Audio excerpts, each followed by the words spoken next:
Greens everyone, so Flame Dance 98, back at it again with another reaction. We're back at it again with the next of the Red Ranger, every Red Ranger ever in the over 50 years of Power Rangers and Super Sentai and everything.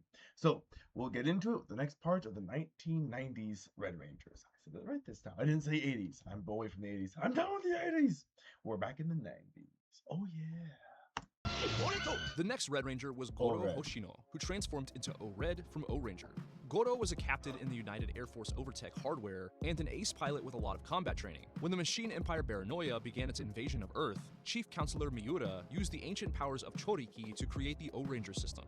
Goro was chosen as the first member of the team, becoming O-Red and leading the O-Rangers against Baranoia.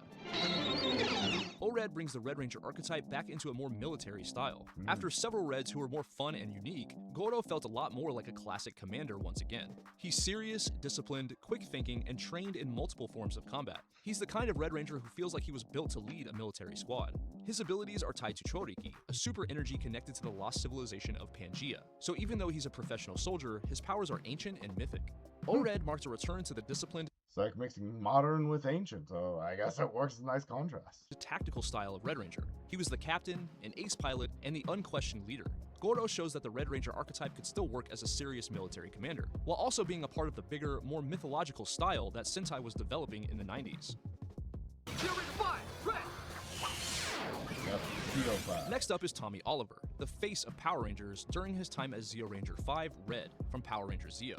After the Mighty Morphin powers were destroyed and the command center was left in ruin, Tommy and the other Rangers gained a brand new set of powers. This time, Tommy became the Red Ranger, taking on the power of Zeo Ranger 5 and leading the team against the Machine Empire. He had already been the legendary Green Ranger, then the White Ranger, and by that point he was already the leader of the team. But Zeo made that leadership match the color. For the first time, Tommy wasn't a 6th Ranger with a unique color, he was the Red Ranger at the center of the team. As a character, Tommy was experienced, disciplined, and battle-tested. Compared to Jason and Rocky, he brought a different kind of Red Ranger energy because he had already gone through multiple eras of Ranger history before ever becoming Red. He knows what it's like to be an enemy, an outsider, a 6th Ranger, and a team leader, which gives his version of Red a lot of weight. He's a veteran that's stepping into the franchise's most iconic color. Tommy as the Red Ranger just felt right. He was the unquestioned leader, so becoming the Red Ranger was a natural evolution. Next, we're going to look at Kyosuke Jinai, better known as Red Racer from Car Ranger. He seems very excitable, just like Kyosuke was a test driver at the Pegasus Auto Garage, but when the alien DAP came to Earth looking for people who could fight the gang known as Baozog, Kyosuke and the other workers at the garage were chosen to become the Car Rangers, with Kyosuke becoming Red Racer and leading the team. Red Racer took the Red Ranger archetype in a way more comedic direction. A lot of the Reds before him were soldiers, martial artists, and ancient warriors, but Kyosuke starts off as a pretty selfish and immature character who doesn't always want the responsibility that comes with being a hero.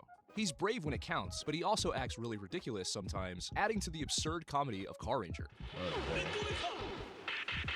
Car Ranger was basically a parody of Super Sentai itself, so Kyosuke wasn't just another Red Ranger. He was a Red Ranger being used to poke fun at the idea of Red Rangers. He still has a heroic heart, but the show constantly undercuts that with comedy, awkward situations, and ridiculous character moments. He showed that the Red Ranger didn't always have to be stoic or tragic, but he could be hilarious instead. He wasn't the most traditional Red Ranger, but that's exactly why he's memorable. I mean, I suppose it works, but yeah, I just, doesn't sound like my cup of tea on this one, just saying, just saying. Now we look at Tommy Oliver once again, this time as the first Red Turbo Ranger from Power Rangers Turbo. After leading the team as the Red Zeo Ranger, Tommy and the others were given a brand new set of turbo powers to fight against Divatox. Tommy became the Red Turbo Ranger, continuing as the leader of the team. This was Tommy's second time wearing red, but the energy was a lot different from Zeo. In Zeo, Tommy becoming red felt like a major evolution for the character. In Turbo, it feels more like the final stretch of his original run. By this point, Tommy had already been the Green Ranger, the White Ranger, Zeo Red, and now Turbo Red. So he wasn't just another Red Ranger. He was the veteran face of the franchise carrying one more team into battle. As a character, Tommy was still brave, experienced, and dependable, but Turbo also shows him at a transition point. He had been doing this for years, and eventually he reached the point where it was time to pass the torch. So while Tommy's time as Turbo Red was relatively short, it played an important role in the larger history of Red Rangers. Shift into turbo. Yeah, he becomes a, yep. When Tommy stepped away from the show, he was replaced by TJ, the second Red Turbo Ranger. He crossed paths with the Rangers during one of their missions, and after proving himself by helping others and showing courage under pressure, he was chosen by Tommy to take over as the new Red Ranger. As a character, TJ was brave, selfless, and level-headed. He was really humble and never acted bigger than everyone else. He leads by staying calm and making the hard calls when things get serious. And even when the Turbo Rangers eventually lose their powers and the power chamber is destroyed, TJ never really breaks. He keeps the team together and helps lead them into the next era. After Turbo, he became the Blue Space Ranger in Power Rangers in Space, which made his arc feel even more unique. TJ started as the new Red Ranger, lost everything, and then kept fighting anyway. I remember that. I'm just like, yeah, he became blue after that. My favorite color. 1997's Mega Ranger featured Kenta Date, better known as Mega Red. Kenta was a high school student at Moroboshi High School and a member of the school's cybernetics club, but he was also obsessed with an arcade game called Mega Ranger. What he didn't know was that the game was actually being used by iNet to find people with the potential to operate their Mega Ranger technology. After Kenta became one of the best players of the game, he and the other members of the cybernetics club were brought to iNet's headquarters. But when Nezaregia attacked, the students were forced into action, with Kenta becoming Mega Red and leading the team.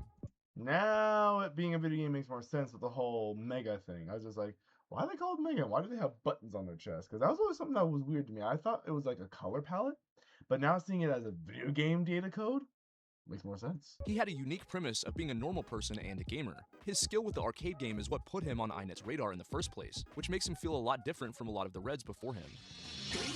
Kenta was energetic and impulsive, but he also had a strong heart, and he enjoyed being in the middle of the action. He can be goofy and immature at times, but when things get serious, he steps up. That makes him feel like a more modern teen Red Ranger, closer to the kind of young, relatable hero that would become more common in both Sentai and Power Rangers later on. He was just a normal gamer who got pulled into a war and grew into the hero that the team needed him to be. Alright, let's rock. That's every gamer's dream, I guess. It's like, I played this video game for years, let me become a Isekai. It's real? Yes! Power Rangers in space! Yes! Next up was Andros, better known as the Red Space Ranger from Power Rangers in Space. Andros was a human from the space colony KO-35, and he had already been fighting the forces of evil long before he ever met the former Turbo Rangers. After the power chamber was destroyed and the Turbo Rangers left Earth to search for Zordon, they eventually crossed paths with Andros. At first, Andros worked alone and didn't really trust them, but after realizing that they were also trying to save Zordon, he gave them the other Astromorphers and became the leader of the Space Ranger. I forgot that they gave him like a make him turn to power action figure suit thing.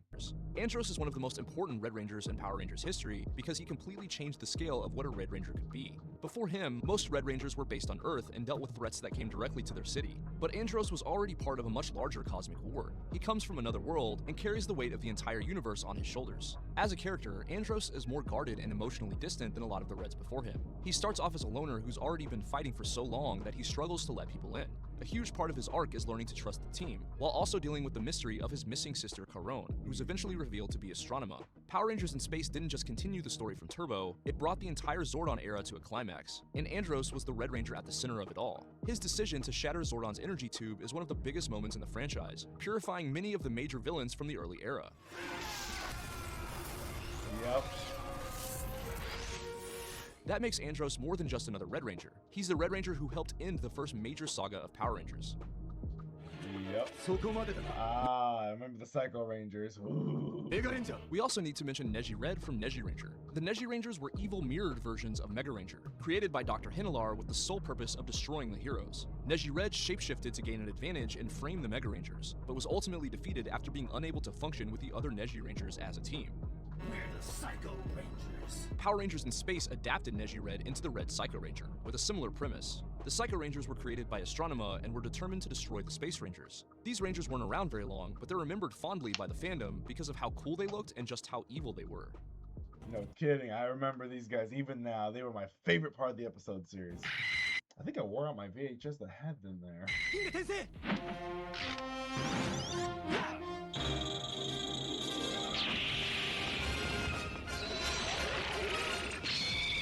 Next up is Yoma, Gingaman. or Ginga Red from Gingaman.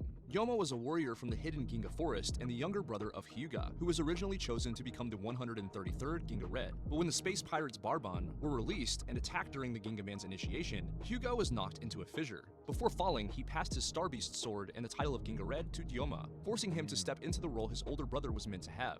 Yoma wasn't the original chosen one, his brother was. So from the beginning, his journey was built around living up to Hyuga's legacy and proving that he can carry the mantle himself. That's a big As a pressure on him. character, Gyoma was pretty childish early on, but Hyuga's apparent death forced him to grow up quickly. He carries a lot of guilt and pressure, but he also has a strong heart and a deep devotion to his team. His element is fire, which fits him perfectly because he's really emotional and determined. Ginga Red is historically significant because of the family angle to his story. He isn't just replacing another Red like the Vol Eagles or Rocky did. He's taking up the sword of his own brother, trying to honor him while becoming his own kind of hero. And when Hyuga eventually returns and becomes the second Black Knight, that brother dynamic gives Ginga Man one of its strongest emotional story beats. Gyoma shows that Red can be more than just the chosen leader. He was a younger brother carrying a legacy he never expected to inherit.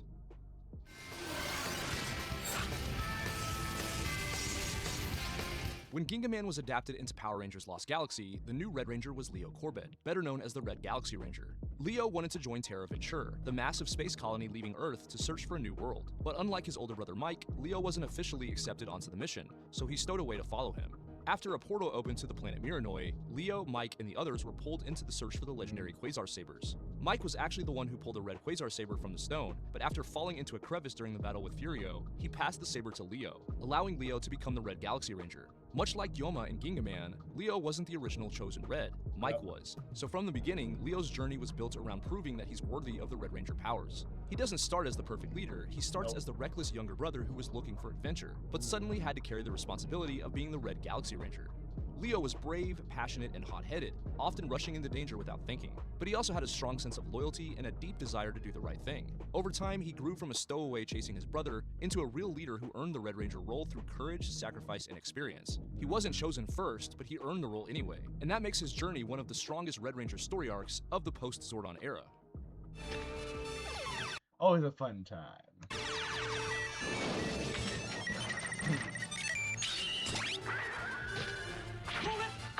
Next up is Matoi Tatsumi, better known as Go Red from Go-Go 5. Matoi was the oldest of the 5 Tatsumi siblings and the captain of the Capital Fire Department's Special Rescue Brigade. When the Saima family began attacking Earth, Matoi and his siblings were recruited by his father, Professor Mondo Tatsumi, who had secretly developed the Go-Go 5 rescue system to prepare for the coming disaster. With his family reunited on the battlefield, Matoi became Go Red and led his family in the fight.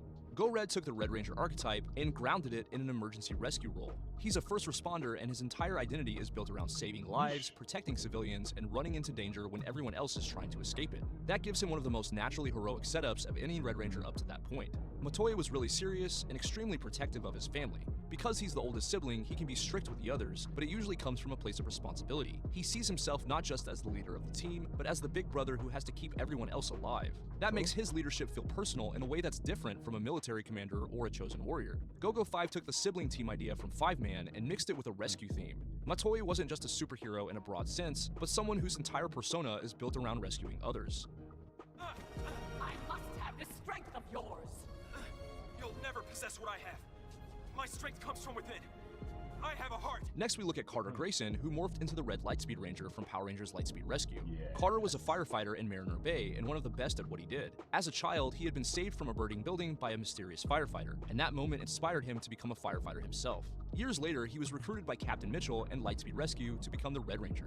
Much like Matoi, Carter was an extremely professional Red Ranger. Carter's already a first responder before he ever becomes a Power Ranger. He already runs into danger for a living, so when he becomes the Red Lightspeed Ranger, it doesn't feel like he's becoming a hero for the first time. It feels like he's just getting an upgrade. Carter was serious, focused, and extremely stubborn, sometimes charging into danger without hesitation, but that fits his firefighter background. His whole mindset is built around saving people as quickly as possible, even if it puts him at risk.